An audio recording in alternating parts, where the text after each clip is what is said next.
कैसे हैं सभी। देखिए आज जो है हमारे पास में टॉपिक जो था हमारा कैपेसिटर का वो लगभग कंप्लीट हो गया है। हम जो है उसके न्यूमेरिकल्स कर रहे हैं।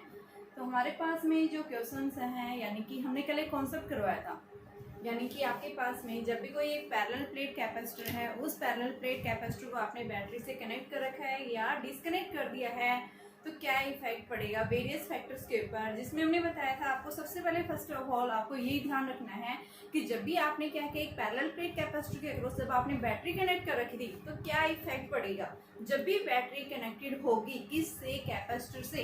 तो यहाँ पे हम क्या बताएंगे कि उसका क्या सेम रहेगा, उस कैपेसिटर के अक्रॉस पोटेंशियल रिमेन सेम।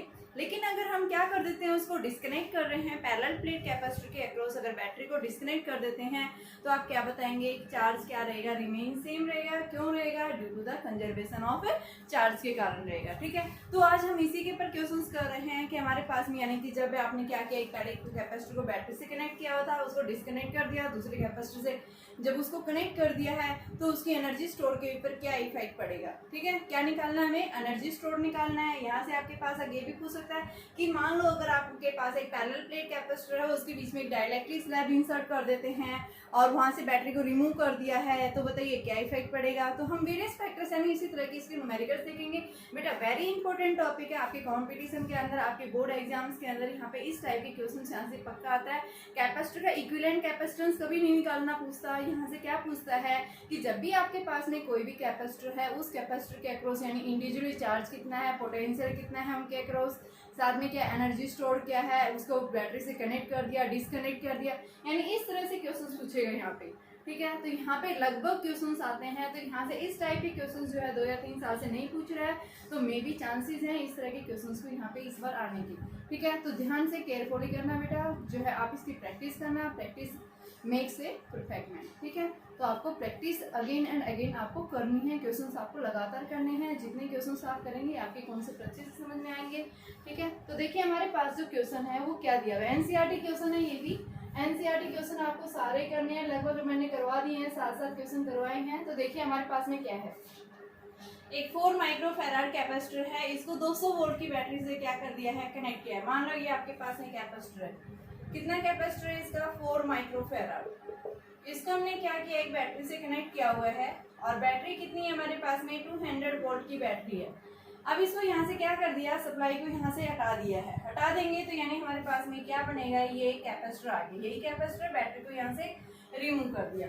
अब ये क्या कह रहा है कि आपके पास में each connected to another uncharged, एक दूसरा कैपेसिटर जो कैसा है, अनचार्ज है। जब भी हम किसी दूसरे कैपेसिटर को क्या करते हैं, वायर से कनेक्ट करते हैं, तो बेटा ये कैसा है आपका पॉजिटिव है, ये भी कैसा है पॉजिटिव, पॉजिटिव से कनेक्ट कर रखे हैं हमने, इस तरह से कनेक्ट कर दिया। तो ये क्या करेगा अपने जो है यानी कि जो है ये कैपेसिटर C1 जो है, जब भी हम किसी कैपेसिटर को दूसरे कैपेसिटर, एक चार्ज कैपेसिटर को किसी अनचार्ज कैपेसिटर के साथ में क्या करते हैं, कनेक्ट कर देते हैं, तो ये अपने चार्ज को क्या करना शुरू कर देते हैं, ट्रांसफर करना शुरू कर देते हैं। और जब तक ट्रांसफर करते रहेंगे जब तक ये दोनों क्या ना एक्वायर कर ले, एक कॉमन पोटेंशियल एक्वायर ना कर ले। कल हमने कॉमन पोटेंशियल का कॉन्सेप्ट पढ़ा था, वहाँ पे हमने कॉमन पोटेंशियल पढ़ी थी, क्या होती है C1 V1 प्लस में C2 V2 अपॉन में C1 प्लस में C2।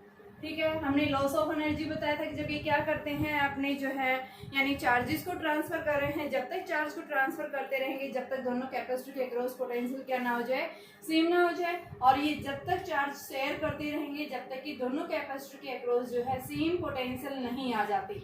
और यहाँ पे क्या कह रहा है, जब भी चार्ज कैपेसिटर्स क्या करते हैं अपने चार्जेस को ट्रांसफर कर रहे हैं until their potentials will be same. ठीक है, then there will be no any loss, but ऐसा पॉसिबल नहीं है। यहाँ जो है कुछ ना कुछ लॉस जरूर होता है। किस फॉर्म में होता है, हीट की फॉर्म में होता है, साउंड की फॉर्म में होता है, फ्लैश की फॉर्म में होता है, ठीक है, स्पार्किंग की फॉर्म में होता है, इलेक्ट्रोमैग्नेटिक रेडिएशंस की फॉर्म में यहाँ पे एनर्जी का लॉस आपको जरूर मिलेगा। यानी ऐसा हमने पढ़ा है कि आज तक ऐसा कहीं भी पॉसिबल नहीं है कि आपको 100% आउटपुट मिल जाए, जितना आपने इनपुट दिया आउटपुट आपको उतना ही मिल जाए, यानी कुछ ना कुछ लॉस जरूर होता है। तो यहाँ पे भी हमारे पास में क्या है कि जब एक कैपेसिटर आपने एक चार्ज कैपेसिटर को किसी दूसरे अनचार्ज कैपेसिटर के साथ क्या कर रहे हैं, कनेक्ट कर रहे हैं एक मेटेलिक वायर के अंदर, तो ये अपने चार्ज को क्या करेगा, दूसरे कैपेसिटर के अक्रॉस ट्रांसफर करेगा।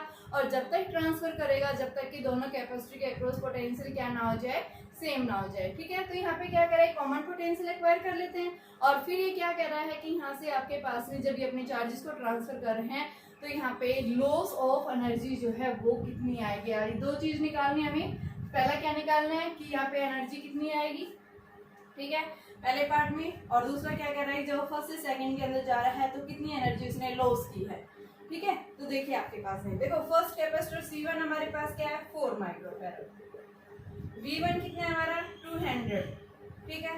तो इनिशियली आपके पास में जो एनर्जी है वो क्या है हाफ सीरीज के एनर्जी स्टोर का हमारे पास में फॉर्मूला क्या होता है, कोई भी कैपेसिटर जो होता है वो एनर्जी किस फॉर्म में स्टोर करता है, इलेक्ट्रिक फील्ड एनर्जी की फॉर्म में। कहाँ स्टोर करता है, पैरेलल प्लेट्स के बीच में जो स्पेस होता है उस स्पेस के बीच में क्या करता है, ये अपनी एनर्जी को स्टोर करता है। किस फॉर्म में स्टोर करता है, इलेक्ट्रिक फील्ड की फॉर्म में उस एनर्जी को क्या करेगा, ये स्टोर करेगा। तो हमारे पास में यानी कि फर्स्ट जब हमने बैटरी को यहाँ से डिस्कनेक्ट नहीं किया है तो उस केस में इस फर्स्ट कैपेसिटर के अक्रॉस जो है इनिशियल पोटेंशियल एनर्जी क्या है, यानी इनिशियल एनर्जी स्टोर क्या है। तो यहाँ से हमारे पास देखो क्या आ जाएगा, हाफ C कितना है इसका 4 माइक्रो यानी 10⁻⁻�6, V स्क्वायर यानी 200 दे रखा है तो 200 का स्क्वायर, तो ये हमारे पास में क्या आ गया 2। तो ये आपके पास में बेटा आ गया है 4 × 10⁻⁻6, तो हमारे पास इसकी वैल्यू आ गई है 8 × 10⁻⁻2 माइक्रो जूल। माइक्रो नहीं आएगी, जूल में आएगी क्योंकि एनर्जी माइक्रो को हमने चेंज कर दिया है। तो आपके पास में जो एनर्जी जो आएगी वो कितनी आएगी 0.08 जूल भी आप इसको लिख सकते हैं कि इनिशियली जो है इस कैपेसिटर के पास में जो एनर्जी है इनिशियली वो कितनी है 8 × 10⁻⁻2 के इक्वल है, ठीक है। अब सेकंड केस में देखिए हमारे पास में क्या आ जाएगी value,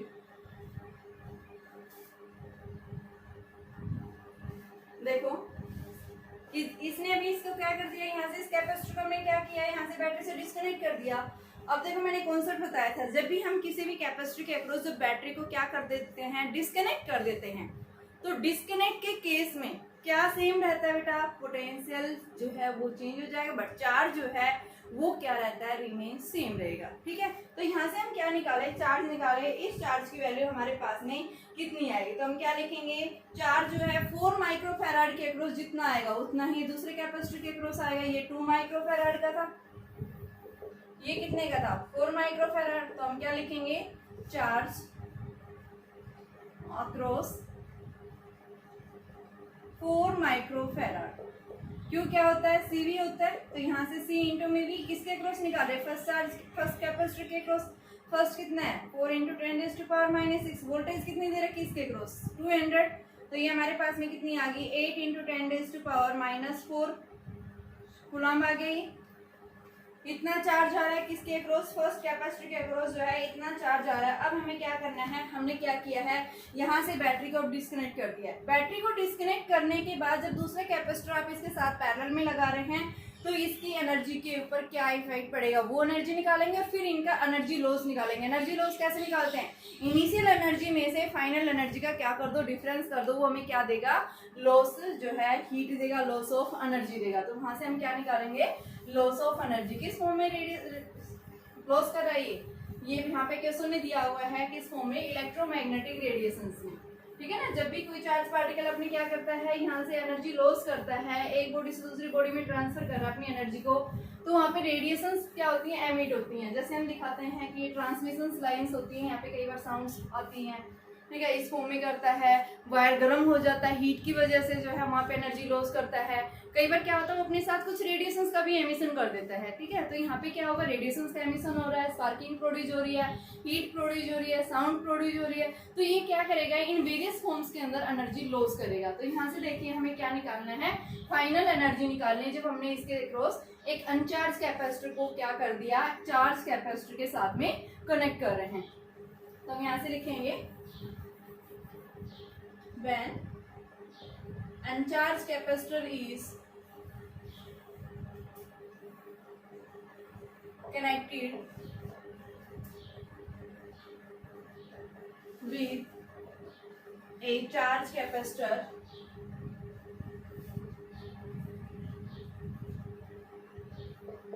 and battery is removed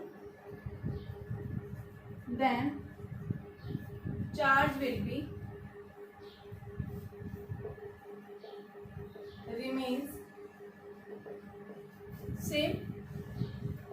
अब हमें इसके ऊपर क्या निकालना है, पोटेंशियल निकालना है। तो कॉमन पोटेंशियल वायर से कनेक्ट करेगा तो कॉमन पोटेंशियल कितना एक्वायर करेगा। कल हमने कॉमन पोटेंशियल का फॉर्मूला पढ़ा था C1V1 प्लस C2V2 अपॉन में जो है आपके पास में क्या आ जाएगा C1 प्लस C2 V2 यानी इसके अक्रॉस क्या है n चार्ज था। यहाँ पे इसके अक्रॉस जो हमें क्या मिलेगा, कोई भी पोटेंशियल यानी जीरो है। यहाँ पे V2 के अक्रॉस n चार्ज था। तो यहाँ पे C1V1 की वैल्यू हमने अभी निकाली थी, यानी कितनी है 4 × 10⁻⁻�6। आप क्यों भी लिख सकते हैं भाई, चार्ज क्या है उसका कंजर है। C1V1 क्या है, इनिशियल चार्ज ही है वो उसका।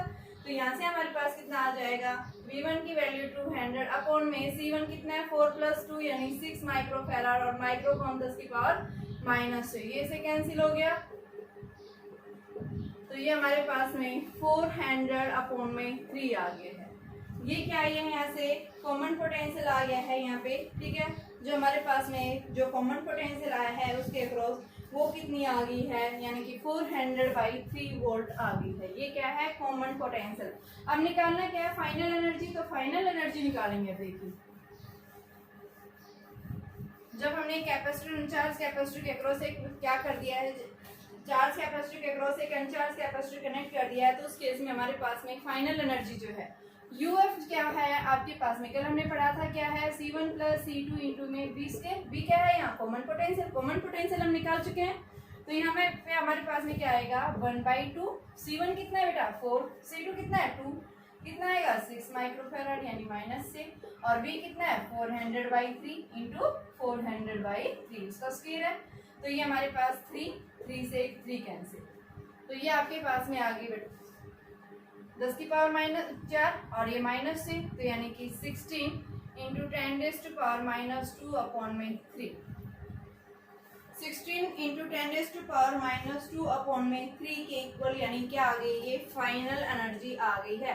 अब हमें क्या निकालना है, लॉस ऑफ एनर्जी। तो लॉस इन एनर्जी कैसे निकालेंगे, चेंज इन एनर्जी यानी डिफरेंस निकाल दो। तो यहाँ से हमारे पास में चेंज इन एनर्जी जो आएगा डेल्टा U1 - U2 या U initial minus U final. Initial energy हमारे पास में कितनी आ रही थी 8 × 10⁻⁻2 और फाइनल कितनी है 16/3 × 10⁻⁻2।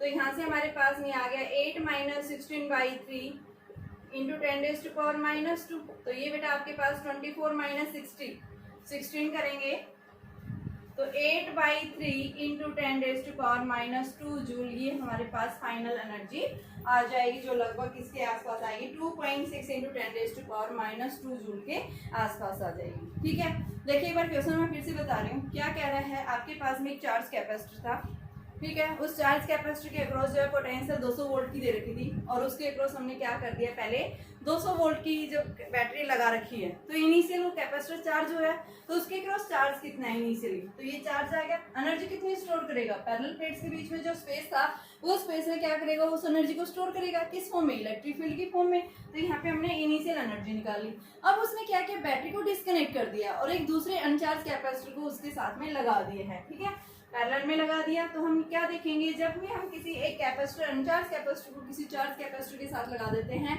तो क्या करेगा, वो चार्ज कैपेसिटर अपने चार्ज को ट्रांसफर करेगा दूसरे कैपेसिटर के अक्रॉस। जब तक ट्रांसफर करेगा जब तक कि दोनों के अक्रॉस पोटेंशियल क्या ना हो जाए, सेम ना हो जाए, ठीक है। तो यहाँ पे हम देखेंगे सबसे पहले कॉमन पोटेंशियल कितना लेगा जो अपने चार्ज को ट्रांसफर कर रहा है।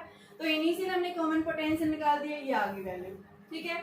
और फिर उसके बाद फाइनल एनर्जी, तो ये हमारे पास ये आ गई है, ठीक है। और जब भी हम बैटरी को डिस्कनेक्ट करते हैं चार्ज रिमेन सेम रहता है। यहाँ से आप देख रहे हैं C1V1 C2V2 V2 क्या है, यहाँ 0 है, ठीक है। तो ये हमारे पास फाइनल और इनिशियल हम निकाल चुके हैं, दोनों का डिफरेंस कर दिया, क्या देगा वो हमें जो है लॉस ऑफ एनर्जी देगा। देखिए बेटा आपके पास दिया हुआ था एक पैरेलल प्लेट कैपेसिटर है, उसका cross section area 90 centimetre square दिया हुआ है। प्लेट्स के बीच की डिस्टेंस जो है 2.5 मिलीमीटर है। पोटेंशियल जो है कैपेसिटर के क्रॉस 400 वोल्ट लगा रखी है। तो क्या पूछा है यहाँ पे, एनर्जी स्टोर जो है वो कितनी है, साथ में क्या निकालना है, एनर्जी स्टोर पर यूनिट वॉल्यूम भी बताना है यहाँ से, ठीक है। तो देखिए आपके पास क्या आएगी वैल्यू। सबसे पहले एनर्जी निकालने के लिए आपको क्या चाहिए, हाफ CV²। C हमारे पास नहीं दिया हुआ, V दे रखा है 400 वोल्ट। C क्या होता है, ε0 A/d। एप्सिलॉन नॉट क्या होता है 8.812 इंटू 10⁻12 होता है। ठीक है, आपके पास में यहाँ पे इलेक्ट्रिकल परमिटिविटी की वैल्यू जो है बेटा कितनी होती है 8.85 इंटू 10⁻⁻12 होती है। एरिया जो है 90 सेंटीमीटर, तो 1 मीटर यानी 100 सेंटीमीटर, तो 1 सेंटीमीटर यानी 10⁻⁻2 का स्क्वायर हो रहा है, तो ये 4 आ गया आपके पास में। ठीक है, डी जो है वो कितना है 2.5 mm का मतलब 10⁻³ मीटर में निकाल दिए। सी निकालो यहाँ से, सी की वैल्यू एप्सिलॉन 8.85 इंटू 10⁻12 इंटू में एरिया 90 इंटू 10⁻⁻4 अपॉन में डी 2.5 इंटू 10⁻⁻3। ये हमारे पास ये कैंसिल हो गया, कितनी बची वैल्यू -1 बची, तो ये आपके पास में 8.85 इंटू 10⁻13 इंटू में 90 अपॉन में 2.5। और जब हम इसको सोल्व करते हैं कैपेसिटेंस की वैल्यू हमारे पास में आती है 31.86 पिको फेराड में आएगी बेटा। ये 10⁻⁻12 है, तो यहाँ पे पिको फेराड। अब एनर्जी स्टोर निकालेंगे। एनर्जी स्टोर क्या होती है half C V square, half into C, और बी कितना है 400, तो ये हमारे पास कितना आ गया 200। तो इसको हम सोल्व कर देंगे, और ये एनर्जी जो हमारे पास आती है 2.55 इंटू 10⁻⁻6 जूल के इक्वल आती है। ठीक है, अब इसी ने आगे पूछा है कि energy stored per unit volume निकालिए। Energy stored per unit volume का हम क्या बोलते हैं, यानी कि energy density. Energy stored per unit volume यानी एनर्जी डेंसिटी भी आप बोल सकते हैं। एनर्जी डेंसिटी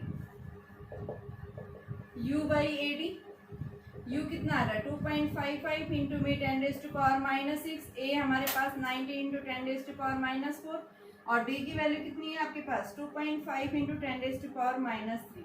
इसको सोल्व कर लेंगे, क्या आ जाएगी एनर्जी डेंसिटी। और अब इसने ये पूछा है कि एनर्जी डेंसिटी को आप इलेक्ट्रिक फील्ड के फॉर्म में रिप्रेजेंट करेंगे यहाँ से। ठीक है, तो कैसे रिप्रेजेंट करेंगे देखिए, एनर्जी डेंसिटी को इलेक्ट्रिक फील्ड की फॉर्म में कैसे लिखेंगे। तो देखो आपके पास U अपॉन AD है, ये एनर्जी क्या होती है हाफ CV स्क्वायर अपॉन में AD, C किसके इक्वल है half epsilon naught A by D, C की वैल्यू रख दी।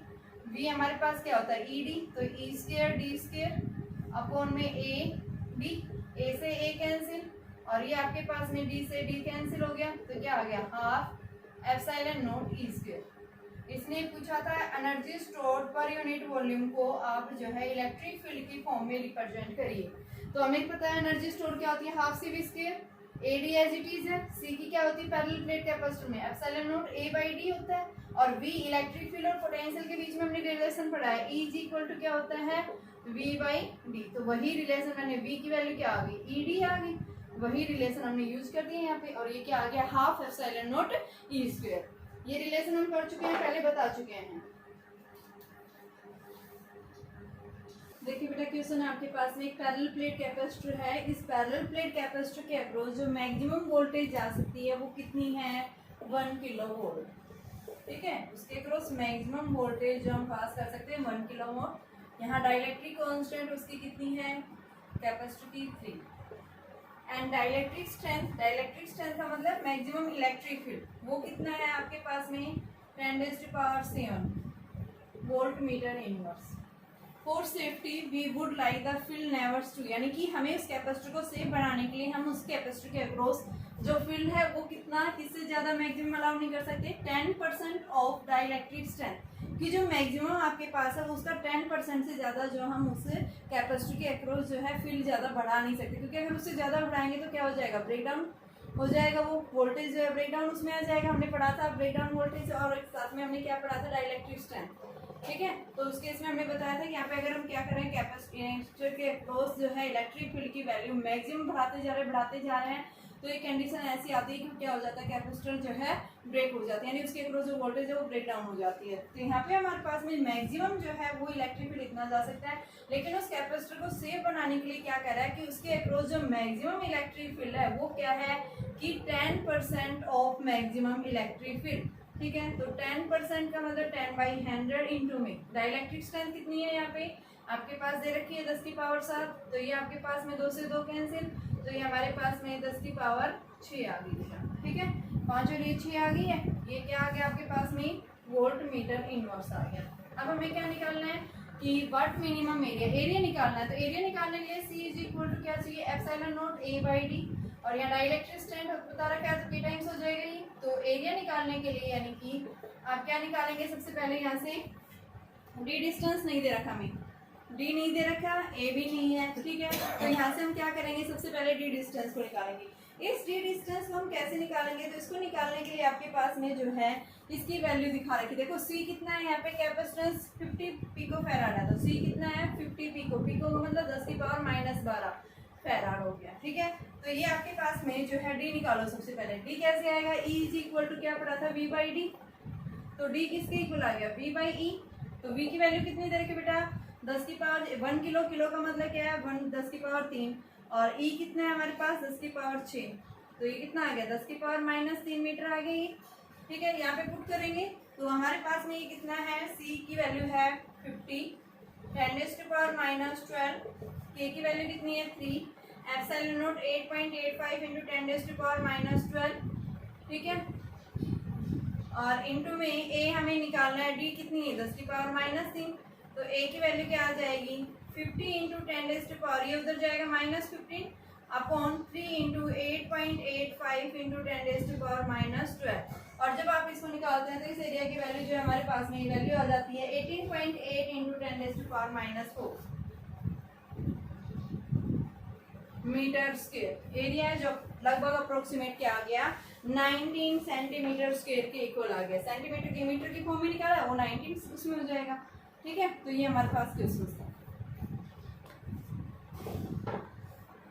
देखिए बेटा क्वेश्चन क्या पूछा है, क्या होगा अगर हम किसी भी एक कैपेसिटर है, उस कैपेसिटर का एरिया जो है ये दिया और डी ये है, उस कैपेसिटर के क्रॉस वोल्टेज ये है।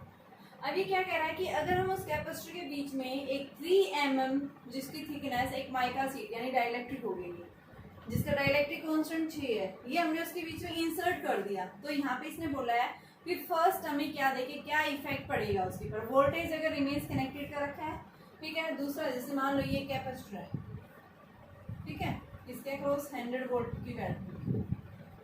सबसे पहले हम इसके बीच में क्या निकालेंगे, कैपेसिटेंस कितना है C इज इक्वल, क्योंकि पहले एयर है, epsilon not A/D 8.85 into 10⁻⁻12, A कितना है 6 गुना 10⁻−3, D कितना है 3 इंटू में 10⁻−3, तो ये हमारे पास में क्या देगा कैपेसिटेंस, और इस कैपेसिटेंस की वैल्यू आती है 18 पिको फैराड जब यहाँ से निकालेंगे। अब उसके बाद में यहाँ पे आपके पास में जब बैटरी से आपने कनेक्ट कर रखा है तो उस केस में चार्ज कितना है Q is equal to CV, C की वैल्यू 18 पिको फैराड और वोल्टेज कितनी है 100 वोल्ट, तो ये हमारे पास में आ गया 18 इंटू 10⁻10। ठीक है, ये हमारे पास में क्या है कूलम्ब चार्ज आ गया। अब क्या कह रहा है कि इसके बीच में हमने क्या कर दी, एक डाइलेक्ट्रिक स्लैब इंसर्ट कर दी। पहले थिकनेस क्या थी इसकी 3 mm थी, अब इसके अंदर फुली कर दिया बेटा 3 mm की ही फुली जो है इसके अंदर क्या कर दिया है, एक डाइलेक्ट्रिक स्लैब इंसर्ट कर दी। के जिसका कितना है 6 दे रखा है। ठीक है, बैटरी कनेक्ट कर रखी रिमेन्स, तो क्या कह रहा है जब बैटरी रिमेन्स सेम है, फर्स्ट पार्ट में when battery remains connected then potential remains same across the capacitor, then potential remains same across capacitor, जो किसके इक्वल रहेगा, ये 100 वोल्ट के इक्वल रहेगा। ठीक है, इस कैपेसिटर के अक्रॉस जो है कितना रहेगा 100 वोल्ट। अब चार्ज के ऊपर क्या पड़ेगा, देखो कैपेसिटेंस चेंज हो जाएगा, कैपेसिटेंस क्या हो जाता है के सी नोट, मान लो ये सी नोट था तो ये क्या हो जाएगा के सी नोट, के की वैल्यू कितनी आती है हमारे पास 8, के से मल्टीप्लाई कर दो, इसकी वैल्यू आ जाएगी 6 इंटू 18 इंटू 10⁻12, तो ये आपके पास 108 पिको फैराड आ गया। कैपेसिटेंस बढ़ गया इसका के टाइम्स। साथ में हम क्या बताएंगे, चार्ज क्या होता है Q is equal to C naught into में V, सी भी होता है, V सेम है। अब ये C की वैल्यू क्या है K टाइम्स, यानी 108 इंटू 10⁻⁻12 इंटू में 100। तो ये हमारे पास क्या आ जाएगा, चार्ज सेम चेंज हो जाएगा और साथ में इसका कैपेसिटेंस चेंज हो जाएगा। चार्ज की वैल्यू जो आएगी 1.08 इंटू 10⁻⁻8 कूलम। ठीक है, ये तो जब हमने क्या किया था, बैटरी को रिमेज कनेक्ट करा था और सारी वैल्यू बढ़ जाती हैं। चार्ज पे हमारा क्या हो जाता है, बढ़ जाता है। कैपेसिटेंस भी बढ़ जाएगा, पोटेंशियल सेम रहेगा, एनर्जी स्टोर भी क्या हो जाएगी, बढ़ जाएगी। ठीक है, अब नेक्स्ट आता है हमारे पास बैटरी को रिमेज यानी कि क्या कर दिया, डिस्कनेक्ट कर दिया। तो जब डिस्कनेक्ट कर देते हैं सेकंड में, व्हेन बैटरी डिस्कनेक्ट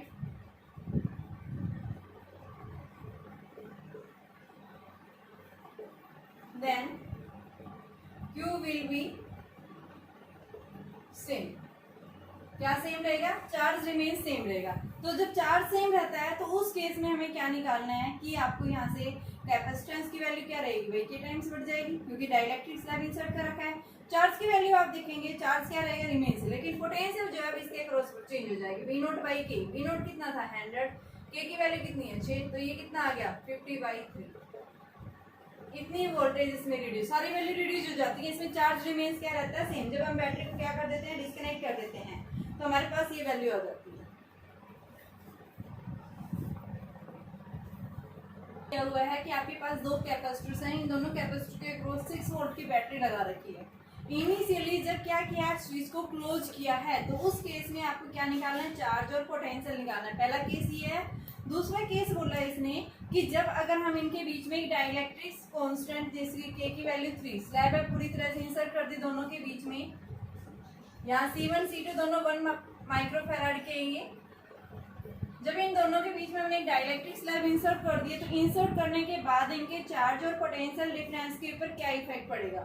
ठीक है, तो सबसे पहले हम केस फर्स्ट ले रहे हैं, व्हेन स्विच इज क्लोज। जैसे हम स्विच को क्लोज कर देते हैं तो देखिए, देख बेटा, आपके पास दोनों कैपेसिटर किस में होंगे, पैरेलल में होंगे। पैरेलल में होंगे तो उस केस में हमारे पास पोटेंशियल क्या रहता है, सेम। तो यहाँ पे हम क्या बताएंगे, when switch is close then C1 and C2 are in parallel and potential will be same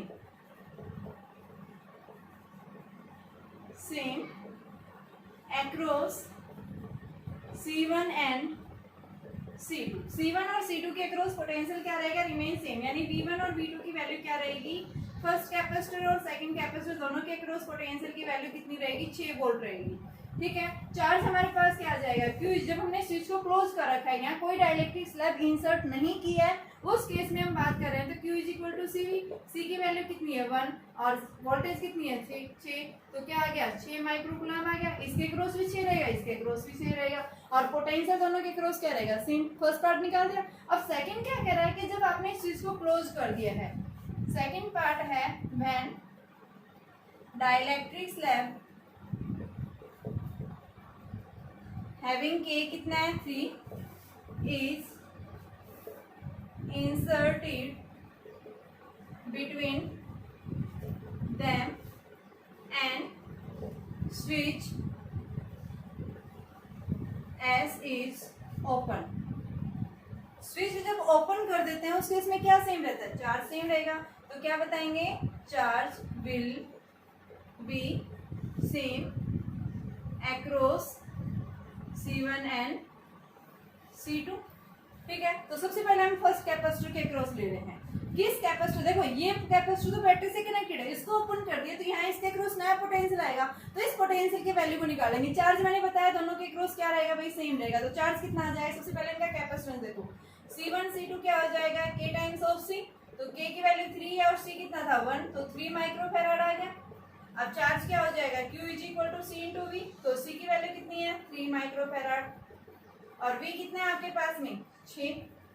ठीक है, तो यहाँ पे हम क्या बताएंगे, इनके अक्रॉस जो है यानी कि दोनों कैपेसिटर के अक्रॉस जो है चार्ज की वैल्यू जो आएगी वो कितनी आ जाएगी 18 माइक्रोकूलम। ठीक है, तो यहाँ पे हम क्या दिखाएंगे 18 माइक्रोकूलम। जब हमने स्विच को क्या कर रखा, ओपन कर रखा, डाइलेक्ट्रिक स्लैब इसके बीच में इंसर्ट कर दिए दोनों के बीच में।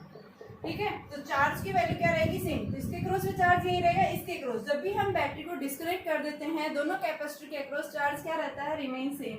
अब हम बात करेंगे पोटेंशियल। तो देखो इसके क्रॉस तो पोटेंशियल 6 वोल्ट रहेगा, लेकिन इसके क्रॉस क्या रहेगा, चेंज हो जाएगा। तो हम देखो क्या पढ़ा है हमने, कंजर्वेशन ऑफ चार्ज पढ़ा है। कंजर्वेशन ऑफ चार्ज अकॉर्डिंग क्या कहता है, by using conservation of charge कि फर्स्ट कैपेसिटर के क्रॉस जो चार्ज आएगा सेकंड के क्रॉस भी क्या रहेगा, वही रहेगा। तो फर्स्ट के क्रॉस क्या है, यानी C1V C2 इंटू में V2। अब इसके क्रॉस हमें ये नहीं पता, तो यहाँ से हम निकालेंगे इसको। तो देखिए क्या आ जाएगा आपके पास में, C1 की वैल्यू कितनी है 3, V1 कितना है यहाँ से 6 इज इक्वल टू C2 हमारे पास कितना है 3 माइक्रो, और V हमें निकालना है। तो ये इससे कैंसिल हो गया, तो V की वैल्यू कितनी आ गई 6 वोल्ट आ गई। तो यहाँ पे हम क्या बताएंगे कि इसके क्रॉस बेटा जो है V2 की वैल्यू निकालने के लिए, तो हम यहाँ से क्या निकालेंगे कि आपके पास में V1 की, देखो एक बार थोड़ा सा चेंज आ गया,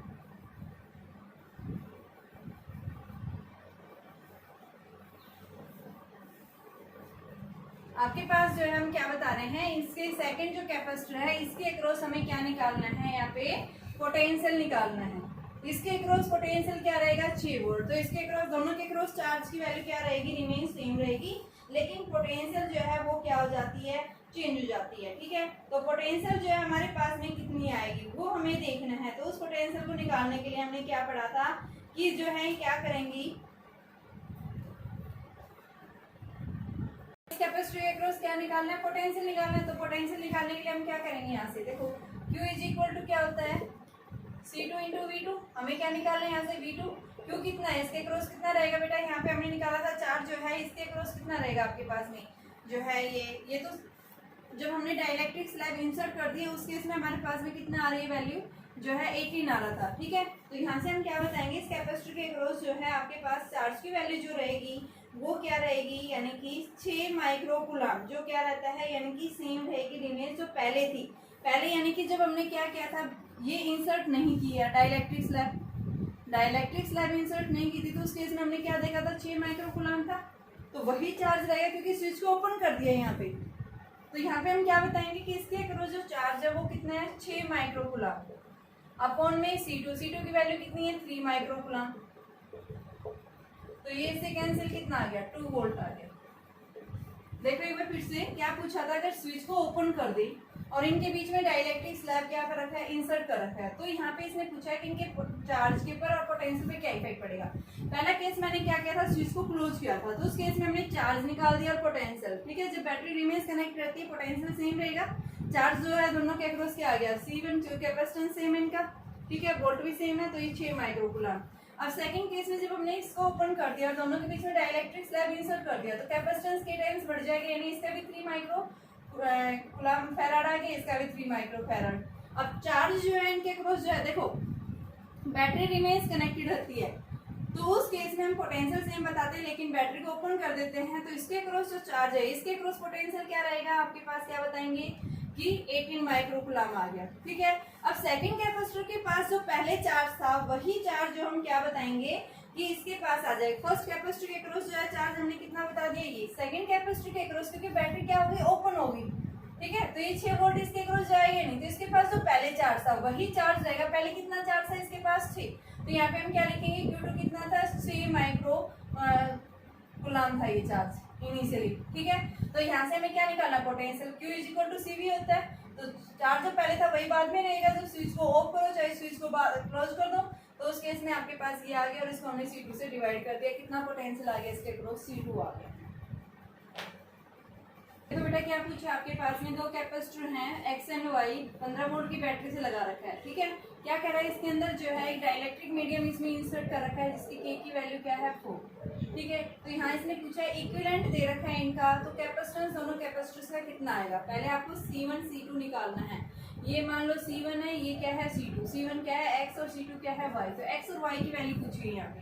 तो देखो हमने बैटरी से कनेक्ट कर रखा है, इधर पॉजिटिव लिया, इधर हमने नेगेटिव, तो ये पॉजिटिव ये नेगेटिव हो गया, पॉजिटिव नेगेटिव, तो यानी सीरीज में है, तो यहाँ पे लिखेंगे हम X and Y are in series. तो नेट कैपेसिटेंस हमारे पास क्या आएगा 1/C1 plus 1/C2। C1 C2, देखो C1 किसके इक्वल है, मान लो आपके पास में C ले रखा, तो C2 क्या हो जाएगा, इससे 4 टाइम्स हो जाएगा। ये डाइलेक्ट्रिक कांस्टेंट है, तो यहाँ पे हमने क्या लिख दिया, इसको 4C, तो मैंने इसकी जगह लिख दिया 1/C प्लस 1/4C। तो ये 4C, तो ये हमारे पास 4 प्लस कितना आ गया बेटा, ये 1, तो 5/4C। 1/C इक्विवेलेंट यानी कितना आ गया, 4C/5, और इक्विवेलेंट कितना दे रखा है, 4 -6 4C/5, तो C की वैल्यू कितनी आ गई, 4 इंटू में अपॉन इंटू 5/4, 4 से 4 कैंसिल, तो ये 5 माइक्रोकूलम आ गया। तो C1 कितना है, 5 माइक्रोकूलम, तो C2 कितना हो गया, 20 माइक्रोकूलम। ठीक है, फर्स्ट पार्ट हो गया। अब पूछा इनके बीच में पोटेंशियल डिफरेंस, तो डायरेक्ट इसके लिए मैंने शॉर्ट ट्रिक बता रखी है कि जब दो कैपेसिटर किसमें है, सीरीज में, तो उनका पोटेंशियल हम कैसे निकाल सकते हैं। तो देखिए V1 निकालो, सीरीज में ही, तो इसका क्या लो आप यहाँ पे पैरेलल, ये सीरीज के केस में 4 सेम रहता है, तो यहाँ से हम क्या लेंगे, V1 is equal to C2/C1 plus C2 into में V। C2 कितना है 20, C1 कितना है 20 प्लस 5 25, और V कितना है 15, कितना आ गया 12 वोल्ट आ गया इसके क्रॉस।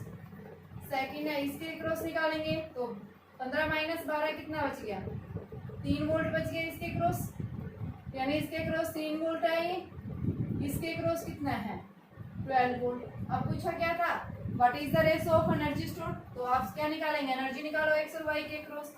तो सबसे पहले x के क्रॉस निकालो ux, half CV², half into C कितना है 5, V कितना है 12, तो ये कितना आ गया 360 माइक्रो। आगे ये जूल, इसी तरह UY निकालो, हाफ C की वैल्यू कितनी है यहाँ से आपके पास में 20, और V कितना है 3 इंटू 3, तो ये 10, तो ये आपके पास में आ गया 90 माइक्रो जूल। UX/UY निकाल दो, क्या आ जाएगा 4:1, यही पूछा था यहाँ से।